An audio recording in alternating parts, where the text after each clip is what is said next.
Do you regret your vote right now? Well, between him and her, I thought he was the better choice, but honestly, I miss my Uncle Joe. I was a nobody and I was balling then. Now, I couldn't even tell you. I couldn't even show you $5 in my pocket. Damn, that's dark. But what did you expect? Stupid. Honestly, what did you expect? Every one of his campaign promises haven't come true. And some people are still supporting this guy. Even this dude in the clip to some extent, he's reluctant to say he regrets his decision. Sometimes it's okay to admit when you were in the wrong. I think on this occasion, you were in the wrong. It's also interesting to note that he misses somebody who was deteriorating being in office. He would rather his Uncle Joe, as he put it, than Kamala Harris. I wonder what the rationale behind that is. You guys let me know what you think down in the comments, but my spidey senses tells me it has something to do with a few things that she cannot control. We spoke to Trump voters here in Florida who are ticked off about the fact that the gas prices in the state have gone up by an average of about 60 cents within just a week. I would just wish he'd keep up on his campaign promise and say he was going to put it under $3. He'd end that war so fast. But here it is, 5 years later, helping his buddy out get his more money. And then never mind charging us Americans all sorts of money for fuel that you just stole from Venezuela. And those gas prices are getting higher because of volatile oil prices due to the war in Iran, a war that these Trump voters tell us they hope wraps up quickly. If I could, speak to the president, I'd just encourage him to finish up this war and get us back to a safe world. Do you really think that's going to happen? Do you think having that conversation is going to persuade him? Do you think you're dealing with a reasonable individual here? Hopefully this conflict over there will end. It's just unfortunate. The overall vibe here at the gas pump amongst these Trump voters is they feel like the economy is not going well right now. They're not the only ones. Trust me. There's a lot of people who are absolutely freaking out because of what's going on. He started this. He's the one who should be paying for it, but it doesn't come out of his pocket. It comes out of our pocket. Surging gas prices are complicating things for the Trump administration that was already dealing with affordability issues. In just the last week, the price of a gallon of regular gas jumped by more than 30 cents. So now the administration is saying this is just short-term pain at the pump for long-term gain with Iran. We are defanging Iran's abilities to threaten American troops in the areas, its allies, its neighbors, and global energy markets. So yes, you've got to go through short-term pain to solve a long-term problem. We spoke to drivers passing through this New Jersey gas station to ask them if that pain is worth it. I don't think it's worth it. Like, we're paying the price of the war. If we have to suffer through a little bit of gas prices going up, then we have to suffer through it. Delusional. Huh?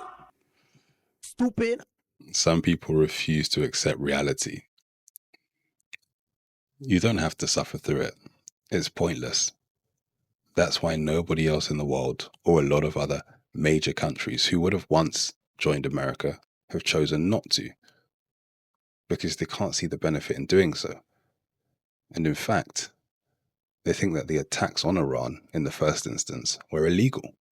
Beyond the rhetoric that's spewed online, beyond the propaganda, was there really a threat? So why do you think that we have to suffer this? Some people just refuse to accept reality.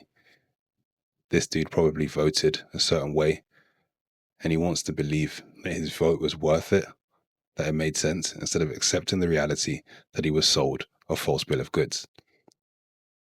Because if he was sticking to the campaign promises, America won't be at war.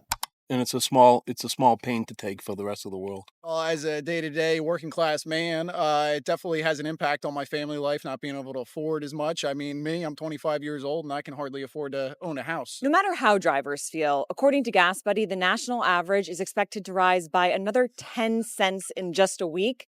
And in the next couple weeks, it could get up to $4 a gallon. And in some states in America, it's already surpassed that, as shown in this next clip. You motherfuckers! Y'all done raised fuel prices up! Fuel prices is up! I just got back into the business and y'all done raised the freaking fuel prices up! Y'all done raised the prices up a gallon for fuel? Are y'all crazy? Are y'all crazy? What is going on? Valid question. What the hell is going on? He had a president that campaigned on the promise of lower gas prices, affordability, housing, no wars. Where is he with all those promises? There's not enough housing or affordable housing. Gas prices are increasing. Currently, America are at war with Iran. And cost of living hasn't gotten better for Americans. It's not looking good, bruv. Not going to lie to you. It's not looking good. So this frustration to some extent is warranted. Have your advisors told you anything in terms of how long we can expect gas prices as high as they are right now? I don't need advisors to tell me that. I know what it is. When this is over, oil prices are going to go down very, very rapidly. Is there someone that fills you with confidence? I would take everything he says with a pinch of salt. He doesn't need advisors. He knows it all. He's the expert. It's going to go down very, very rapidly.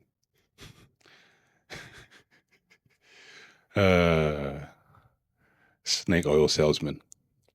When are people going to get it? So is inflation, so is everything else. But frankly, much more important than short-term, even long-term oil prices, you can't let the most violent, vicious country in the last 50 years have a nuclear weapon. Interesting he should say that, because the most violent, vicious country over the last 50 years will change depending on who you ask. And some people will even say, that's you. So why should you have one then? But I digress. If you ask regular Americans, I'm pretty sure they're concerned about short-term oil prices. So don't minimize the issue of the very people that you're supposed to lead. Doesn't make sense. Doesn't make sense. Now it's becoming clear why some folks are regretting voting for this guy, because they were clearly sold a false bill of goods. Trump said that when it comes to high gas prices, now that's good, because we make a lot of money selling that energy. I don't know who he means we is. Does he think we get a cut of that? We don't get a cut of none of that. He said, yeah, just a few months ago I had that State of the Union bragging about gas paying $2.30, could be better than that. And now, literally today, he said high gas prices is good for the economy. That's crazy. That's crazy. Masterclass in shifting the narrative. That's one of those 1 + 1 = 3 situations, and they're trying to convince you that that's logical. Just move the goalposts. The economy is doing great when it isn't. You've got the Fed chair talking about inflation every single day. I'm going to put some clips on screen in a second so we can all see this, but it's not looking good. This is the same guy that wants us to cut rates in an inflationary environment. Inflation is not getting any better with this war in Iran. And now everybody's figured that. He's like, let me shift the narrative and say that higher prices are good for us. Doesn't seem to be good for the American people. They're the ones complaining about it. Let's have a look at some of these articles which kind of illustrate my point further. This is hilarious. Trump suggests high oil prices are a positive after bragging about low gas prices last month. Once again, shifting the goalposts.